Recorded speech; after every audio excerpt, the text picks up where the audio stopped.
Video skip பண்ணாமல் last வரைக்கும் பாருங்கள். Because this understanding is very important. So இப்போ ப்ரௌசரில் ஜாவாஸ்கிரிப்ட் பற்றி நம்ம பார்த்துட்ருக்கோம் இல்லையா. ஃபஸ்ட்டு ப்ரௌசர் என்ன பண்ணுன்னா HTML லோட் பண்ணும், அடுத்து CSS லோட் பண்ணும், அடுத்து ஜாவாஸ்கிரிப்ட் லோட் பண்ணும். இப்போ நம்ம போன வீடியோலேயே பார்த்தோம்ல, HTMLலாம் ஸ்ட்ரக்சர், CSSனால் அந்த மேக்கப்லாம் போடுறது, ஜாவாஸ்கிரிப்ட்னா என்ன ஃபங்க்ஷன் அப்படிங்கிறது. சரியா. ஸோ இப்போ இந்த ஜாவாஸ்கிரிப்ட் வந்து ஜாவாஸ்கிரிப்ட் இன்ஜின் அப்படின்றதுக்குள்ள தான் ரன் ஆகும். இப்போ க்ரோம் பார்த்திங்கன்னா V8 ஒன்று யூஸ் பண்ணுது. சரி, இதை பற்றி நம்ம அப்புறம் பார்க்கலாம். சரியா. இப்போ இம்பார்ட்டண்ட்டான பார்ட் என்னன்னு பார்த்தீங்க அப்படின்னா, ஜாவாஸ்கிரிப்ட் வந்து டாப் டு பாட்டம் தான் வந்துட்டு அதை ரீட் பண்ணும். சரியா. அதுவே எதுவுமே ஸ்கிப் பண்ணாது, எதுவுமே கெஸ் பண்ணாது. ஓகே. ஸோ ஃபஸ்ட்டு வந்துட்டு இப்போ லைன் 1 வந்து எக்ஸிக்யூட் பண்ணும், அடுத்து வந்து லைன் 2, அடுத்து லைன் 3. இப்போ ஒருவேளை லைன் 4ல் ஏதோ ஒரு எரர் இருக்குது அப்படின்னா அது லைன் 4ஓட ஸ்டாப் ஆயிரும். லைன் 5, லைன் 6 எல்லாம் வந்து கண்டிப்பாக எக்ஸிக்யூட்டே ஆகிறதுக்கான வாய்ப்பே கிடையாது. இதுதான் வந்துட்டு ஒரு சின்ன எரர் வந்துட்டு எல்லாமே பிரேக் பண்ணும் அப்படிங்கிறது. ஓகேவா.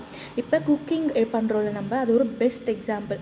இப்போ நம்ம குக் பண்ணுறப்போ இப்போ அடுப்பை ஆன் பண்ணணும், அடுத்து எண்ணெய் அந்த கடாய் வைக்கணும், எண்ணெய் ஊற்றணும். ஒருவேளை வந்து அடுப்பே ஆன் ஆகலைன்னா அப்போ அடுத்த ஸ்டெப்பில் எக்ஸிக்யூட் பண்ண முடியாதுல்ல. அதே தான் ஜாவாஸ்கிரிப்ட்லேயும். சரியா. இப்போ ஃபஸ்ட்டு நம்ம ஜாவாஸ்கிரிப்ட் வந்து எழுத போகிறோம். சரியா. என்னன்னு பார்த்தீங்கன்னா console.log. ஃபஸ்ட்டு இது எதுக்கு வந்து நம்ம யூஸ் பண்ணுறோம் அப்படின்றத நான் வந்து சொல்லிடுறேன். சரியா.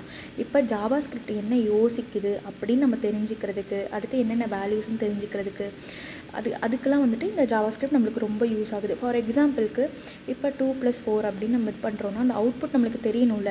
அதுக்கு தான் இந்த console.log வந்து நம்ம யூஸ் பண்ணுறோம். இது என்ன மீனிங்னா, கம்ப்யூட்டர் இந்த மெசேஜ் வந்து ஸ்க்ரீனில் காட்டு, நான் பார்க்கணும் அப்படின்னு. இந்த ப்ரௌசரில் வந்து இந்த console.logன்ற வார்த்தை வராது. அதுக்குள்ளே நம்ம என்ன இன்ஃபர்மேஷன் கொடுக்குறோமோ அதுதான் வரும். சரியா. ஸோ இப்போ நம்ம உங்களோட ஃபஸ்ட்டு ப்ரோக்ராமை பார்த்துருவோமா.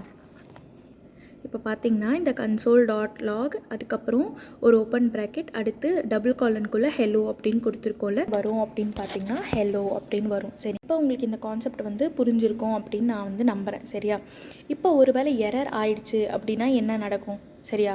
இப்போ ஃபார் எக்ஸாம்பிளுக்கு வந்துட்டு இப்போ ஃபஸ்ட்டு வந்து நான் console.log பிஃபோர்னு கொடுத்துட்டேன், அடுத்து ஏதோ ஒரு தப்பு பண்ணிட்டேன், அடுத்தது வந்து எக்ஸிக்யூட்டே ஆகாது. ஸோ முன்ன சொன்னது தான் இது வந்துட்டு பக்கு கிடையாது, எக்ஸ்பெக்டட் பிஹேவியர். இது வந்து நம்ம தப்பு பண்ணால் அடுத்து அவுட்புட் காட்டாது அப்படிங்கிறதுக்கானது. ஓகே. சரி, நீங்கள் மெயினாக என்ன தெரியுமா மெமரைஸ் பண்ணணும்.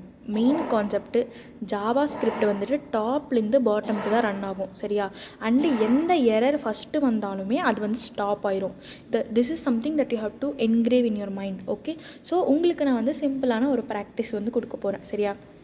இப்போ உங்களோட ப்ரௌசர் நீங்கள் ஓப்பன் பண்ணி அதில் ரைட் கிளிக் பண்ணிட்டு இன்ஸ்பெக்ட் கொடுங்க. இன்ஸ்பெக்ட்டுக்கு அப்புறம் கன்சோல்னு கொடுங்க. அந்த கன்சோலில் போயிட்டு நான் சொல்கிறது console.log அண்ட் அந்த சின்டாக்ஸ் சொல்லல, ஓப்பன் ப்ராக்கெட்குள்ளே டபுள் காலனுக்குள்ளே வந்து நீங்கள் இதை டைப் பண்ணணும். ஐ ஆம் லேர்னிங் JS அப்படின்னு சொல்லிட்டு டைப் பண்ணி பாருங்கள்.